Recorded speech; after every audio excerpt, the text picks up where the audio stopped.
Welcome to a special series of Kitchen Chat, a taste of luxury, history, and hospitality. This is your host, Margaret McSweeney, and I'm so glad you are joining me on this delicious journey. Today, let's explore the Korean culinary heritage. It's actually one of the world's oldest culinary traditions. We will speak with Sarah An. She is the creator of Honest Kitchen, and she and her mother, Nam Soon An, co-wrote the newly released cookbook, Umma, A Korean Mom's Kitchen Wisdom and 100 Family Recipes. A true taste of luxury is sharing a meal with friends and family and celebrating the culinary traditions of loved ones. Let's meet Sarah An. So welcome to Kitchen Chat. Thank you so much for having me, Margaret. Oh, well, first of all, if you could share with our foodie friends, what does Umma mean in Korean? Umma, the literal translation means Korean mom. And the word Umma has so much weight to it, as Korean moms are the foundation of many things, including Korean cuisine, where they really shaped it and set the foundation so that we can enjoy it here today.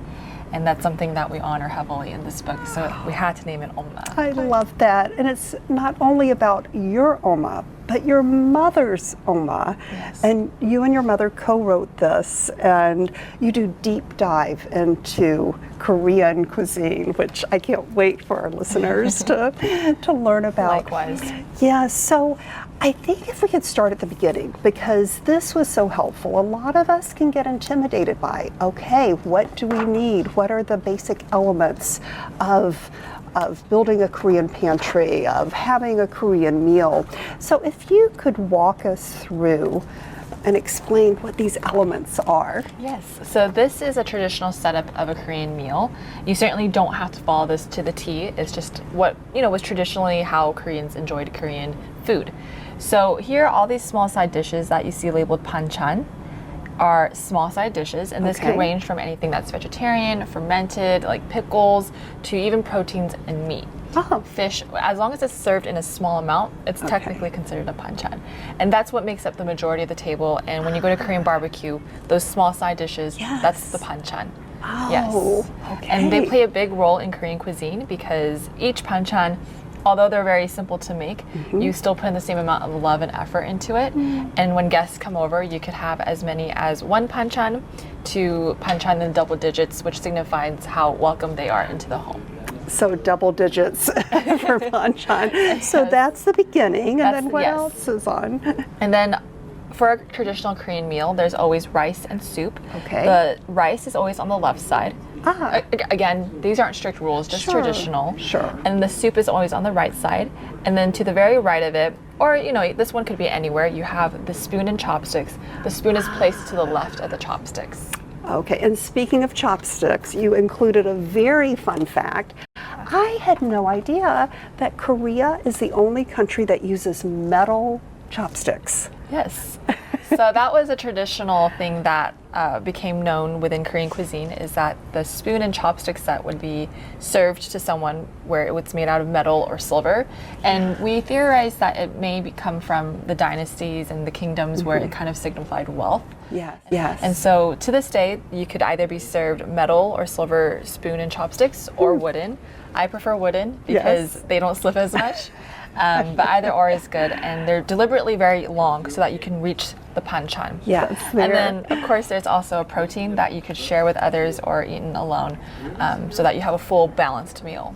So if we could go on this journey together, I mean, it was so beautifully written. It is a love story from mother to daughter and 2 generations, truly, where your mom is sharing heartbreaking stories about your grandmother, who during the Korean War, her family fled to South Korea, and that was shared over the kimchi. So these recipes are very heartfelt and deep. Kimchi is more than just a trending food item that is, you know, that's typically in America, they're marketed as full of probiotics and it's a very trendy item that seems to spark a lot of joy and interest, which is great. Yes. But kimchi is also a Korean person's identity. It's our pride, and it's a staple of our cuisine because it's the one food that got Koreans through the harsh winter months, got us through the wars of the Japanese occupation and the Korean War. And in this book, we really honor my Umma's Umma, which is my grandma. Yes. And she would make kimchi with all the women in the neighborhood. It was a primarily women activity. And they would come together collectively to make kimchi. And that's known as kimjang, the collective efforts of coming together to make it. And they would make 200 to 300 kimchi at a time. And then the men would dig up these big holes on the ground, and that's where the kimchi was placed in these earthen pots that were fermented in the ground. Wow. Yes. Wow. And yes, and so when she, my grandma is originally from Northern Korea. Yes. And she fled down to South Korea to seek refuge, but also find her family who went there without her. Wow. So it's very emotional. There's a lot of taste to the emotions with this dish. I think we need to assure everyone you do not ferment in the ground. There are modern ways. It's a refrigerator now. Yeah. So how difficult is it to make kimchi? Is this something that we should try in our own kitchens at home? No, kimchi is very easy to make. When my mom says, oh, I need to make another batch of kimchi, she always says, thankfully, it's just kimchi, which is easy to make. It's very easy to make. All you do is you do a brine of the napa cabbage to draw out the water of the cabbage, and then you add in the seasonings. That's it. And that's it. That's it. It's very simple. And the one thing I learned about Korean food, because the process was quite fascinating when we created this book, my mom would develop all the recipes. She's a former restaurant cook, restaurant owner. And then once she developed them, she would teach them to me so that I could, you know, translate it and put it into words and instructions. And then I would send it to America's Test Kitchen, who is our publisher, but also a powerhouse. Yes. They make cookbooks, magazines, TV shows. They have their own cooks who are Michelin chefs, former students of big culinary schools. Yes. They would test out all the recipes and then reformat it so that it was in a language that's, you know, professional and presentable. They would validate the recipe, and then they sent it all back to me, and they asked me, Sarah, you retest all the recipes, not your mom, so we can get a perspective of a home cook who may not be a professional. And so I had to retest all the recipes. 100 recipes. And I can confirm that Korean recipes are actually, it's very easy to make. So one thing that's very special too on Kitchen Chat is tea. I'm really discovering through this journey, because I'm honoring my late father. He was a wonderful gourmet home chef, and as many of you know, I lost him. It'll be 35 years ago this year when he had a massive heart attack at the Charles de Gaulle Airport in Paris. And yes, and my biggest regret was not cooking with him. He had such a global palate, and he loved Korea. And I'm excited that you include tea recipes. Can we focus on and explain what the jujube plant is, and how tea is important within the Korean culture as well? Yeah. Yes. So we have a ginger jujube tea in our book. This is actually my mom's favorite story. And for my mom, she planted 2 jujube trees in her backyard. They stand next to each other. They're very tall and pretty. And she asks me every year, did you see the jujube leaves blossom? And my answer is, you know, yet, because I've yet to stop and smell the flowers. But she asks me every year if I've seen the branches of that tree blossom with these bright, vibrant green leaves. Yes. And what she does is she grows these jujube dates on them. Essentially, jujube is a red date, also known as a Chinese date. Wow. I don't like the word superfood, but if I had to describe it in a way, it is a superfood. It is so healthy for you. It's great for your skin. It's great for your health. It's great just for antibiotics and obtaining nutrition. It helps with sleep. When we made this tea, which I'll explain a bit more, and I give it to my friends who are obsessed with it, they had no idea what the health benefits were, but they texted me the next day and they were like, I I just had the best sleep of my life. And they said it's because of the tea.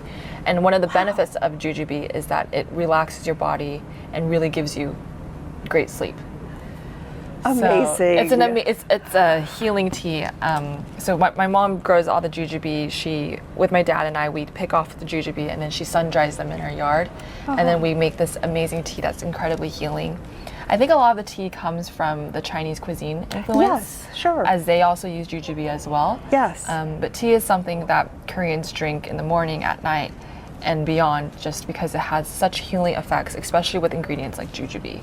I love that. You said there's a special story associated with this. Yes. Yes. So this one, it has to do with, stop and smell the flowers. But my mom noticed the beauty of these trees and much of that jujube tree only when my dad had cancer. I realized I had never seen such beauty in something so mundane. Yet despite the beauty, I felt a deep sense of sorrow that I had only noticed something so beautiful that had always been there for us to enjoy at a time when my life and world were coming to an end. Okay, as I said, many friends, you're going to be crying through this cookbook, and he's okay, though, right? Your he's father, okay. Yes, he's okay. Good. But yes, this essay was, like I said, the tea is amazing. The recipe is just so phenomenal. But this is my mom's favorite story in the book, just because it's short, but it's so poignant and so you have to read between the lines. And it was hard to write for me because this is my mom's story, but I wrote it, but it's her words. Right. But there's also a language barrier where I'm not fluent in Korean. Sure. My mom's speaking all of this in Korean, but she's also dumbing it down so I understand it. So I had to write it through her expressions, the way her mouth moved when she was tearing up, the tears that came down her face, and the breaths between her sentences, and that's how this essay came to be. Wow. But I remember I was pacing back and forth in my bedroom just being like, how do I capture that emotion in this story? It took me a couple of weeks to write this. This is beautiful. Can you get jujube? Is that readily available in grocery stores, or how does one find jujube? Jujube, yes. It's readily available, especially in Asian grocery stores. Okay. Just because it is actually trending these days, because people in America are finally realizing the benefits of it. Yes. But the thing is, it's also on Amazon and online stores. So a lot of these ingredients, if you don't have a Korean market near you, can easily be found online, just because these ingredients have become more popular and in demand. Yes. Oh, this is wonderful. And then we have to talk about the latte. And corn. I have never heard about corn being part of a tea latte. Can you share with us about that? So this was based off the Korean cafe culture that I really wanted to put into this book. Yes. I wanted to include both traditional recipes, so you'll have recipes like jujube tea, but also very traditional recipes like miyeokguk, which is Korean seaweed soup. Okay. That's a dish that Koreans grew up with centuries ago, and so it's very traditional. Of course, we have to include that, but I also wanted to include modern recipes that you get at Korean cafes that are trending these days. And one of those items was oksusu latte, which is iced corn latte. And why this is trending is because Koreans have always loved corn. We eat corn as a dessert without anything on it. We just steam it and enjoy it. And corn has this wholesome, nutty butteriness to it, and Koreans recognize that, so we use it a lot in desserts and drinks like this. I love that. So this is another tea-based. I would say it's more of a, how do I describe it? Dessert, dairy-based. Okay, and coffee. Yeah. Okay. And there's coffee in there, and so it's more of a dessert drink. Okay. Yes. But could you substitute tea instead of the coffee? I don't see why not. Okay, so in our tea journey, we could. That would be delicious, actually. I should explore that. We do include desserts in here. Yes. Yes, and you might be wondering, wait, but your mom's a cook, and I often show my followers our oven that's filled with pots and pans because my mom doesn't bake. Oh. So it's like, how did you have a dessert section? My uncle is a very well-known pastry chef in Orange County. He gets recruited often. I'm very proud of him, and just he's such a great person. He gets recruited often to work at these Korean and European bakeries because he used to own a bakery, is just a pro at it, 40 years of experience, and he developed the desserts recipes. But I will say, baking is a whole different game. Yes, yes. And I understand, I was reading, and if you could explain this, because this was so interesting. If someone says in a Korean dinner, oh, the dessert was not too sweet. That is a compliment. Yes. Can you explain that whole perception of everything? So within the Asian palate, we often find, just generally speaking, American desserts to be too sweet. Yes. And sometimes when my mom tries these cakes or cookies that, you know, is sold at an American grocery store or wherever, she takes a bite and will say, this is too sweet, I can't eat it. And so the reason why is because sugar for Koreans was an ingredient that they didn't have so readily accessible to them back then, and it was used mindfully. And so with these desserts, it makes sense that they can't handle very sweet desserts because it's just not within our taste buds. It just wasn't formed that way with what they had available. So the desserts are just perfectly not too sweet. They're very light, sweet dessert. There's a milk cream donuts in here. It's a donut sandwiched with 2 inches of milk cream that's been whipped. And my mom and I would have 2 of those because they're just perfectly not too sweet. Makes you feel good in the heart and the soul, and it's just perfection. I love this. It's not too sweet. Are you seeing in Korea, or even with chefs with Korean backgrounds, starting new trends that are really taking off in the U.S.? I see it all the time. There's a lot of trends with Korean food, especially, and you know, with marketing too. The word Korean's placed everywhere. Yes. But I would say a lot of trends you could see in this book, where we have the milk cream donuts in there. We also have, you know, things that are maybe not as trendy, but you see it quite often on social media. Kimchi grilled cheese, which is an amazing recipe in the book. In fact, it was our hardest recipe to develop, but one of the easiest recipes in the book. It was difficult because we're combining 2 cuisines. Yes. And we wanted to do it right and make sure that every recipe in this book exceeded your expectations and were an A+++. Yes. And so when we developed this recipe, we obviously tried other recipes, and they were good, they were decent, but we really wanted to see what we could do to bring it to the next level without making it too complicated. And what we found is that, first, use sourdough bread. That's a must, because the kimchi is moist and wet, and any other bread would become too soggy, or any sturdy bread. Munster cheese was the best cheese. Munster cheese. Yes. Amazing. Gives an amazing cheese pull, but really complements the tangy kimchi. Yeah. And then third is that you need to re-season the kimchi because it becomes diluted when you season it in the butter and the cheese. Okay. And so re-season the kimchi with a little bit of onion powder, garlic powder, a little bit of beef stock, marries all of this together into just such a beautiful recipe that combines both cuisines. I think the most meaningful piece of wisdom I learned from my mom is just how powerful food can be, and the importance of collecting those recipes.